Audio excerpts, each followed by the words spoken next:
morning. I'm going to be doing a little bit different sort of a video today, and I wanted to talk about how to find a good trainer. Now, there's a lot of trainers out there. The hard part with training is it is an unregulated industry. Anyone can put on a hat and call themselves a dog trainer. So when you are looking at dog trainers, you want to start looking for certain little cues that will tell you about their methodology. There are several main quadrants in learning, and different trainers work with different quadrants. I'm what's called a positive motivational trainer. What that means is I use only positive techniques to teach dogs what I want them to learn. Positive trainers oftentimes use treats. They may use toys as reward. And we also use real life rewards for dogs. If a dog is pulling on leash, when the dog stops pulling, we continue walking. The walk is a reward in that scenario. With the methodologies of training, there's also what we call positive punishment trainers. Positive punishment involves adding a punishment to increase a behavior. What that means is using punishments, and oftentimes these are used as devices. This is where we see people using prong collars, choke chains, and shock collars. The idea of a positive punishment is we're adding a punisher to increase a behavior in a dog. My perfect example is the prong collar. Now, most people, when they first see a prong collar in their life, there's a visceral reaction to this. The reason why is this looks scary, it looks painful. The only reason a prong collar works is because it causes pain. When a dog pulls, and it's not a properly fitted prong collar, but it will tighten on the dog. These little prongs press into the neck, and they also pinch. This is why they're sometimes called pinch collars.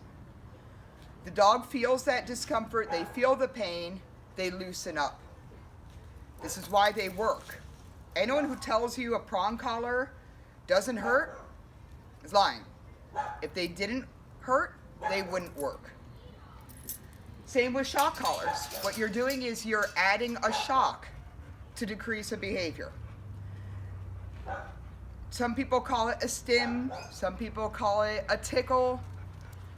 Put a shock collar on your neck and set it to your desired level. You're going to feel it. If it didn't hurt, it wouldn't work. Positive trainers, we want to do the opposite. We want to teach the dogs to want to listen to us. We want a dog who wants to participate. We do this by rewarding the dog with what they like.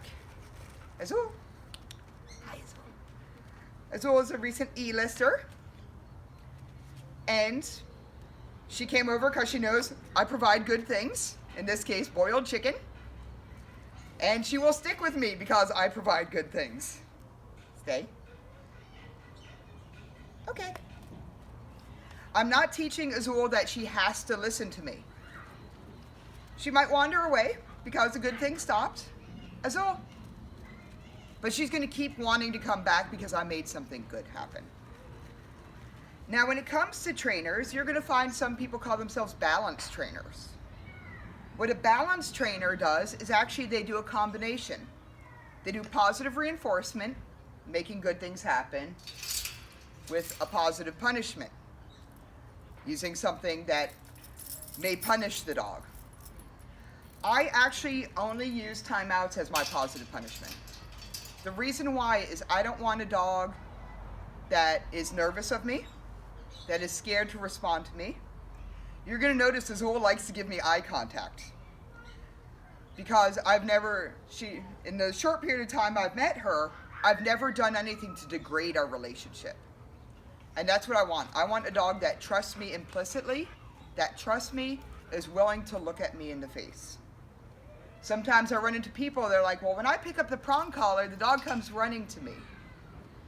The reason why is this prong collar still causes pain, but the dog has also learned to connect it with a walk and time with their people. In this case, the positive aspects has actually outweighed the negative consequences. Doesn't mean the dog likes the prong collar. It means the dog likes spending time with you and going for walks. Now, if we can take our dog for walks without using something negative, that makes it all that much better. The other problem with using positive punishments is dogs can actually connect this punishment with something bad happening. Imagine you take your dog for a walk wearing a prong collar. They see another dog, and they want to say hi to that dog. They pull on this leash. They get that correction. The next time your dog sees another dog on leash, are they going to think, yay, it's another dog? Or are they going to think, ow, I had pain to my neck last time I saw a dog? But punishment has its fallout. There's actually an excellent book out there called Coercion and Its Fallout. It's not dog training related, but I highly recommend people read it, because it talks about the fact of the fallout by using punishments. Like I said, punishments can work. I'll be the first person that says that. But we also risk degrading the relationship of our dog.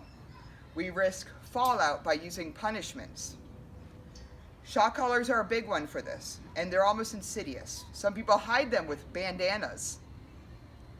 But when I see people walking around with a remote control in their hand, hanging from their neck, or hidden in their pocket, is the dog listening to them?